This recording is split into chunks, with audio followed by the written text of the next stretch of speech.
ब्रज की होली केवल रंगों का खेल नहीं बल्कि प्रेम और समर्पण का एक अनूठा उत्सव है। पौराणिक कथा के अनुसार बालक कृष्ण अपने सांवले रंग को लेकर माता यशोदा से अक्सर शिकायत करते थे और पूछते थे कि राधा इतनी गोरी क्यों है और मैं इतना काला क्यों हूँ। माता यशोदा ने बालक कृष्ण के मन की दुविधा दूर करने के लिए खेल खेल में सुझाव दिया कि लल्ला तू जा और राधा के चेहरे पर वही रंग लगा दे जो तुझे पसंद हो, फिर तुम दोनों एक जैसे दिखने लगोगे। कृष्ण ने अपनी सखा मंडली और ग्वालों के साथ मिलकर बरसाने जाकर राधा और गोपियों पर रंग डाला। यहीं से वो परंपरा शुरू हुई जहां रंग ने ऊंच नीच, रूप रंग और जात पात के सारे भेद मिटा दिए। श्रीकृष्ण की होली का एक गहरा दार्शनिक पक्ष ये भी है कि ये अहंकार को मिटाने का पर्व है। जब ब्रज की गोपियां कृष्ण के साथ होली खेलती हैं तो वे अपनी सुध बुध खो बैठती हैं और पूर्ण रूप से भक्ति के रंग में रंग जाती हैं। ये इस बात का प्रतीक है कि जैसे गुलाल लगने के बाद हर चेहरा एक जैसा दिखने लगता है, वैसे ही ईश्वर की भक्ति में डूबने के बाद हर आत्मा एक समान हो जाती है। ब्रज में खेली जाने वाली लठमार होली हो या फूलों की होली, हर स्वरूप का अपना आनंद है। लठमार होली में गोपियों द्वारा लाठी मारना असल में प्रेममयी ताड़ना है जो व्यक्ति के भीतर छिपे घमंड को तोड़ती है। वसंत ऋतु के इस समय में जब प्रकृति अपने पूरे यौवन पर होती है, तब श्री कृष्ण ने टेसु के फूलों से बने प्राकृतिक रंगों का उपयोग कर प्रकृति और मनुष्य के अटूट रिश्ते को भी दर्शाया। ये उत्सव सिखाता है कि जीवन के हर रंग, चाहे वो सुख हो या दुख, को कृष्ण के प्रसाद के रूप में स्वीकार करना चाहिए। जब हम एक दूसरे पर रंग डालते हैं तो हम पुराने द्वेष और कड़वाहट को भुलाकर प्रेम का नया अध्याय शुरू करते हैं। इस प्रकार कान्हा की होली 1 घंटे या 1 दिन का खेल नहीं बल्कि जीवन भर ईश्वर के प्रेम और भाईचारे के रंग में रंगे रहने का एक दिव्य संदेश है। माधव की आंखों में अब पहले जैसी उदासी नहीं थी, लेकिन उसके मन में एक और प्रश्न जन्म ले चुका था। एक शाम यमुना किनारे वो अकेला बैठा था। सूर्य अस्त हो रहा था। आकाश हल्के लाल रंग में रंग गया था। तभी पीछे से बांसुरी की धुन सुनाई दी। वो समझ गया, ये तो मेरे कान्हा हैं। श्री कृष्ण उसके पास आकर बैठ गए। कृष्ण ने पूछा, माधव आज क्या सोच रहा है? माधव बोला, कान्हा, आप सबको रंग देते हैं, लेकिन आपको कौन रंगता है? कृष्ण मुस्कुराए, मुझे तो मेरा भक्त रंगता है। कैसे? माधव ने आश्चर्य से पूछा। कृष्ण बोले, जब कोई सच्चे मन से प्रेम करता है, जब कोई बिना स्वार्थ के सेवा करता है, जब कोई दुख में भी विश्वास नहीं छोड़ता, वही मेरे ऊपर सबसे गहरा रंग चढ़ाता है। माधव चुप हो गया। उसे लगा, असली होली तो भीतर खेली जाती है। कुछ दिन बाद वृंदावन में एक नया यात्री आया। वो बहुत विद्वान था। उसने शास्त्र पढ़े थे, बड़े बड़े यज्ञ किए थे। उसने गांव वालों से कहा, तुम लोग रंग खेलते हो, गाते हो, नाचते हो, क्या यही भक्ति है? गांव वाले चुप हो गए। तभी कृष्ण वहां आए। उन्होंने मुस्कुराकर उस विद्वान से पूछा, आपको होली में क्या दिखाई देता है? वह बोला, शोर, हंसी और रंगों की बर्बादी। कृष्ण ने धीरे से कहा, मुझे इसमें आत्मा की स्वतंत्रता दिखाई देती है। सब चौंक गए। कृष्ण बोले, जब मनुष्य रंगों में भीगता है तो वो कुछ पल के लिए अपना अहंकार भूल जाता है। न कोई बड़ा, न कोई छोटा, न अमीर, न गरीब, सब एक समान। विद्वान के पास कोई उत्तर नहीं था। तभी पीछे से राधा आईं। उन्होंने एक मुट्ठी गुलाल उठाकर उस विद्वान के ऊपर डाल दिया। सब हंस पड़े। विद्वान पहले तो क्रोधित हुआ, लेकिन फिर धीरे धीरे उसके चेहरे पर भी मुस्कान आ गई। उसने कहा, आज मैंने समझा, प्रेम शास्त्रों से नहीं, अनुभव से मिलता है। समय बीतता गया। माधव बड़ा होने लगा। जिम्मेदारियां बढ़ने लगीं। जीवन में संघर्ष भी आए। एक साल ऐसा आया जब उसके पिता का देहांत हो गया। घर की पूरी जिम्मेदारी माधव पर आ गई। होली फिर आई, लेकिन इस बार माधव के मन में फिर से शोक था। वो सोच रहा था, क्या मैं इस बार रंग खेल पाऊंगा? तभी उसे कृष्ण की बात याद आई, असली रंग भीतर चढ़ाओ। वह गांव के उन लोगों के पास गया जो उससे भी अधिक दुखी थे। किसी के घर अन्न नहीं था, किसी के पास वस्त्र नहीं थे। माधव ने जो थोड़ा था बांटना शुरू कर दिया। उस दिन उसे महसूस हुआ, दुख कम हो गया है। तभी पीछे से आवाज आई, अब तू समझ गया है माधव? वो मुड़ा। कृष्ण खड़े थे। कृष्ण बोले, जब तूने दूसरों के जीवन में रंग भरा, तभी तेरे जीवन में भी रंग आ गया। उस दिन की होली अलग थी। न बहुत गुलाल था, न बहुत ढोल नगाड़े, लेकिन हर चेहरे पर सच्ची मुस्कान थी। कृष्ण ने सबको इकट्ठा करके कहा, होली का अर्थ केवल प्रहलाद की जीत या राधा कृष्ण की लीला नहीं है। होली का अर्थ है अपने भीतर की बुराई को जलाना, अपने भीतर के प्रेम को जगाना। अगर किसी से बैर है, उसे आज मिटा दो। अगर किसी से नाराज हो, उसे आज गले लगा लो। अगर किसी से दूर हो आज पास आ जाओ। रात को होलिका दहन हुआ। अग्नि की लपटें उठीं। लोगों ने अपने अपने मन की बुराइयां उस अग्नि में समर्पित कीं। माधव ने आंखें बंद कीं और मन ही मन कहा, हे प्रभु, मेरे भीतर जो भी अहंकार है उसे जला दो। अग्नि की रोशनी में उसे लगा जैसे कृष्ण मुस्कुरा रहे हैं। अगली सुबह जब सूरज निकला तो पूरा वृंदावन फिर रंगों से भर गया। कृष्ण ने बांसुरी बजाई, राधा ने रंग उड़ाया, गोपियां नाचीं, ग्वाले हंसे। और माधव, वो अब उदास ग्वाला नहीं था, वह समझ चुका था होली जीवन का उत्सव है। इसलिए हम होली मनाते हैं, क्योंकि जीवन में दुख आएंगे, संघर्ष आएंगे, वियोग आएगा, लेकिन यदि भीतर प्रेम का रंग है तो हर दिन होली है। समय बीतता गया।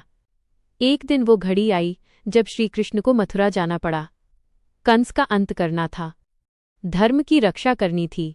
वृंदावन की गलियां शांत हो गईं। गोपियां रो रही थीं, ग्वाले मौन थे। और राधा, वे यमुना किनारे खड़ी थीं, आंखों में अश्रु, लेकिन चेहरे पर अजीब सी शांति। कृष्ण ने जाते जाते बस इतना कहा, मैं जा रहा हूं, पर मेरा प्रेम यहीं रहेगा। कुछ महीनों बाद होली आई, लेकिन इस बार न बांसुरी थी न शरारत। वृंदावन सूना लग रहा था। माधव ने राधा से पूछा, क्या इस बार होली नहीं खेलेंगे? राधा मुस्कुराईं। उन्होंने आसमान की ओर देखा और कहा, कृष्ण दूर नहीं है, जिसे प्रेम में पा लिया उसे दूरी छीन नहीं सकती। फिर उन्होंने एक मुट्ठी गुलाल उठाई और हवा में उछाल दी। हवा चली, गुलाल पूरे आकाश में फैल गया। राधा बोली, आज हम विरह की होली खेलेंगे। विरह की होली क्या होती है? जब प्रिय। माधव ने महसूस किया आज की होली में शोर नहीं था, लेकिन प्रेम पहले से कहीं अधिक था। उधर मथुरा में भी कृष्ण थे। लोगों ने उनसे पूछा, वृंदावन की होली याद आती है? कृष्ण मुस्कुराए, वृंदावन कोई स्थान नहीं, वो भाव है। जहां निष्काम प्रेम है वहीं वृंदावन है। समय और आगे बढ़ा। माधव अब वृद्ध हो चुका था। उसके बाल सफेद हो गए थे, लेकिन हर होली पर वो सबसे पहले यमुना किनारे जाता। एक दिन उसने मन ही मन पूछा, हे कान्हा, क्या आप सच में यहाँ हैं? तभी हवा चली। उसने महसूस किया कोई उसके कंधे पर हाथ रख रहा है। आंखें बंद करते ही उसे वही मधुर बांसुरी सुनाई दी। कृष्ण की आवाज आई, मैं कभी गया ही नहीं। माधव की आंखों से आंसू बहने लगे। उसने समझ लिया, जब तक हृदय में प्रेम है तब तक कृष्ण है। उस वर्ष की होली अलग थी। माधव ने पूरे गांव को बुलाया। उसने कहा, आज हम 3 तरह की होली खेलेंगे। लोग चौंके। वो बोला, माधव के शरीर त्यागने के बाद भी वृंदावन की कथा समाप्त नहीं हुई। लोग कहते थे होली की सुबह जब पहली किरण यमुना पर पड़ती है तो हल्की सी बांसुरी की धुन सुनाई देती है। वर्षों बीत गए, युग बदल गए, लेकिन श्री कृष्ण की होली का संदेश जीवित रहा। कलयुग आ गया। लोग व्यस्त हो गए। रंग अब बाजार से खरीदे जाने लगे। उत्सव में दिखावा बढ़ गया। वृंदावन में एक साधु आया। वह बहुत शांत था। होली से एक दिन पहले उसने लोगों से पूछा, क्या तुम जानते हो होली क्यों मनाते हो? किसी ने कहा, परंपरा है। किसी ने कहा, त्योहार है। किसी ने कहा, मस्ती का दिन है। साधु मुस्कुराया। उसने कहा, जब तक भीतर की होलिका नहीं जलती, बाहर की अग्नि व्यर्थ है। लोग चुप हो गए। उस रात होलिका दहन हुआ। साधु अग्नि के पास बैठा रहा। उसने आंखें बंद की और कहा, हे प्रभु, इस अग्नि में मेरे भीतर की वासनाएं जला दो, अहंकार जला दो, द्वेष जला दो। धीरे धीरे कुछ और लोग भी उसके साथ बैठ गए। अग्नि अब केवल लकड़ियां नहीं जला रही थी, वो लोगों के भीतर के अंधकार को भी जला रही थी। अगले दिन रंगों की होली थी। साधु ने रंग नहीं उठाया।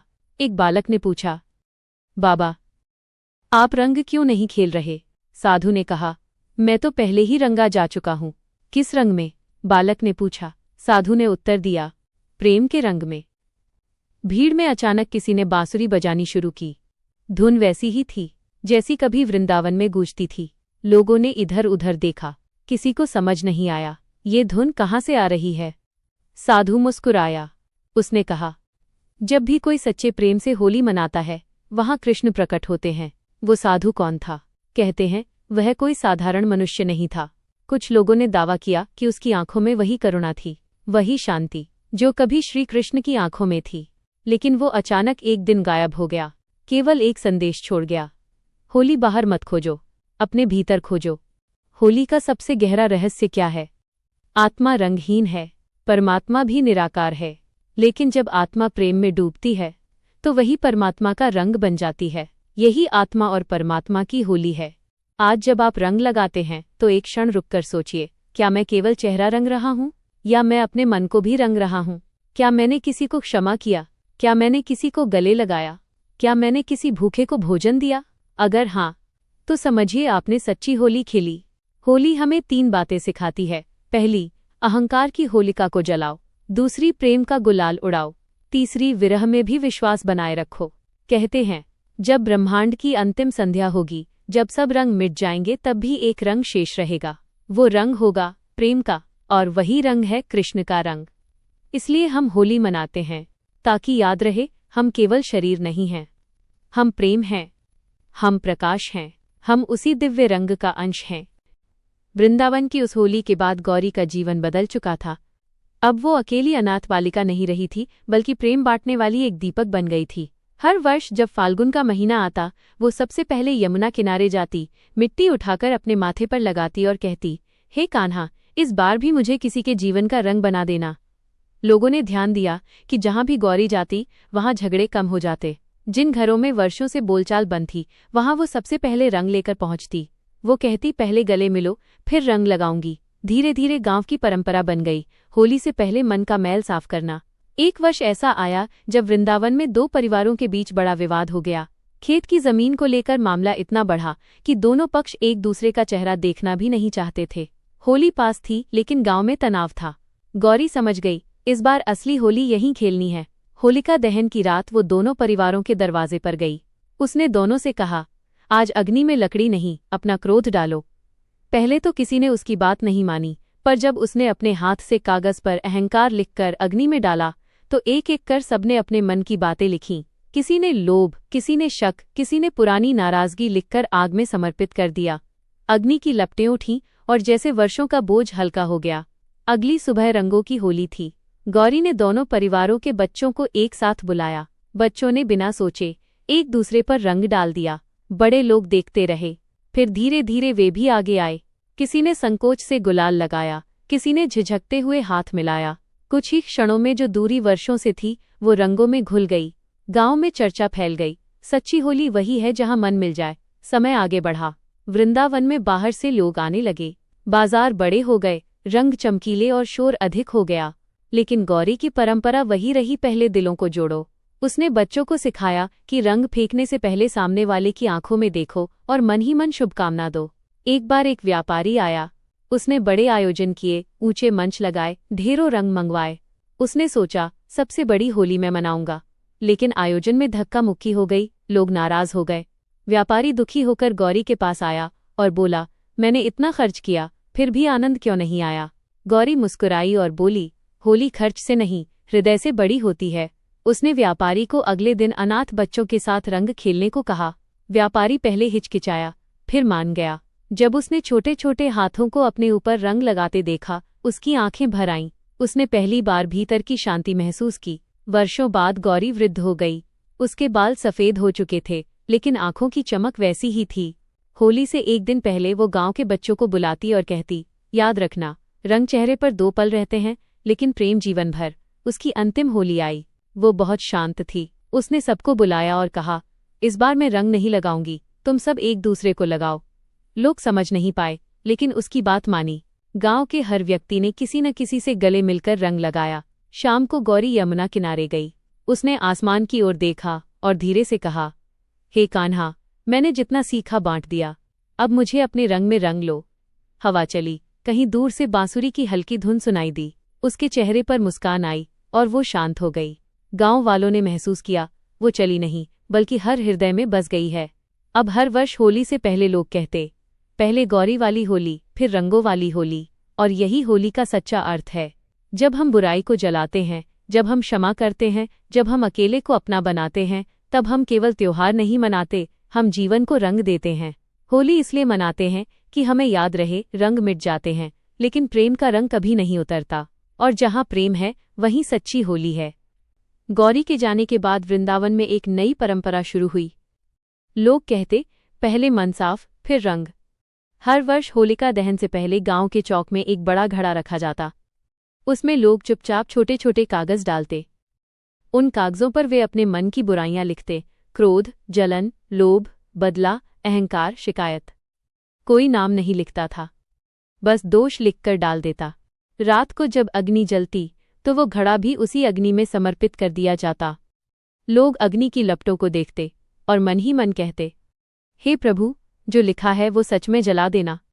धीरे धीरे ये परंपरा दूर दूर तक फैल गई। आसपास के गांवों से भी लोग आने लगे। एक वर्ष एक युवा लड़का आया, उसका नाम अर्जुन था। वो पढ़ा लिखा था, शहर से लौटा था।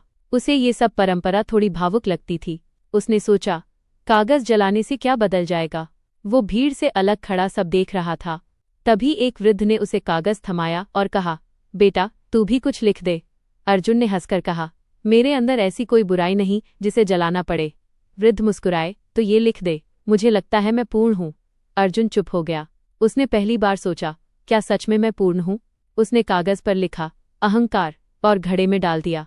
उस रात अग्नि की लपटों को देखते हुए उसे भीतर हल्कापन महसूस हुआ। अगले दिन रंगों की होली थी। वृंदावन की गलियां फिर रंगों से भर गईं। ढोल की थाप, मंजीरों की धुन, बच्चों की हंसी और हवा में उड़ता गुलाल। अर्जुन भीड़ में खड़ा था। तभी एक छोटा बच्चा उसके पास आया और बोला, भैया, रंग लगाऊं। अर्जुन ने सिर झुका दिया। बच्चे ने हल्का सा गुलाल लगाया और बोला, बुरा न मानो, होली है। उस क्षण अर्जुन की आंखें भर आईं। उसे लगा जैसे उसके भीतर की कठोरता पिघल रही है। शाम को वो यमुना किनारे बैठा था। सूर्य ढल रहा था। जल में आकाश का रंग घुला हुआ था।